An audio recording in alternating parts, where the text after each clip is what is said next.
want me to show a couple that's like, because you can use the actual hold as a chest compression, then there's a variation where you tap them with the pin, okay?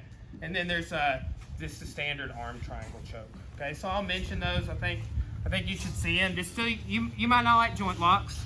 Like I once trained a guy, and if you watch a lot of our YouTube videos, he's almost always my uke. And this, like, as soon as he started training, he really excelled at arm triangles. It didn't matter if it's a rear naked choke, a darce.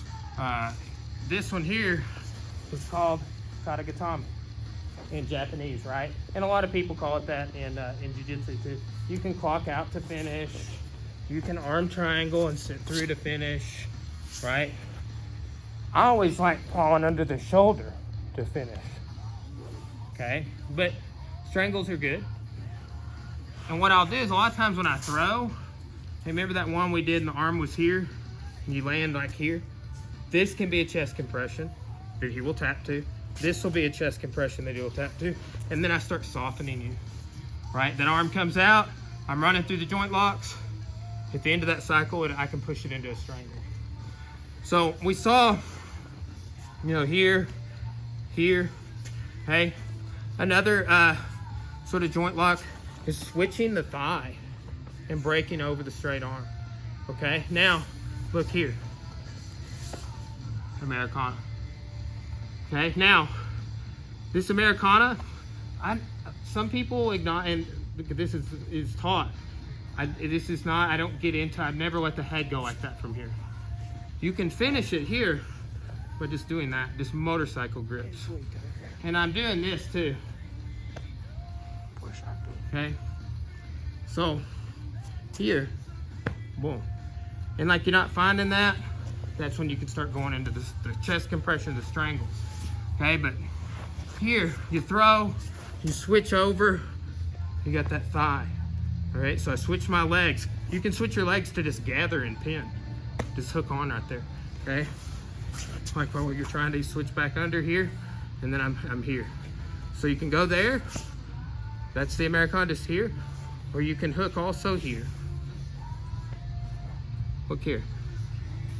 Everybody teaches this one funny too. People talk about pulling the head.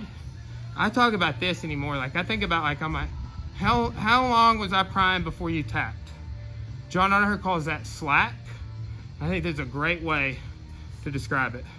So people talk about like doing this, and he tapped. Did you see all that slack? I don't like that. I like when I was like doing that Sango and he tapped immediately. That's no slack. That's kind of one of the theses trying to get across the main point today. But it's pulling his head up in a sense, but it's really more pulling it away, right? I want his head to stay here or go over a little bit while I pull his arm away. Okay, so I like that. No slack. All right. Give him a little massage before we move on. I know that everybody like Americanas can get your shoulder, your labrum particularly, but your elbow, your ulnar, is rough. Okay, so you're here. Switch your thigh here and break that arm lock over. Okay, switch that through. Motorcycle grips. That is this. Okay, nothing wrong with grabbing your thumbs. You like doing that? Cool. But like, I don't have that when I grab my thumbs. I don't have that. Like sometimes people, I'll say, they'll teach like grabbing one thumb, or I just always did no thumbs in motorcycle grip. Okay, now I can also stuff that there, here. All right, and that's the Americana with the leg versus the Americana with the hands. And we saw a straight arm lock with the, like here, with the interplay with the Kimura, so it rotates over, right? Okay, so you got one with the legs, so I Kimura with the hands. Here, arm bar, hand and leg. I'm breaking it over my leg with my hand, right? From there, you can fold it down, Americana with the hands, Americana with the leg.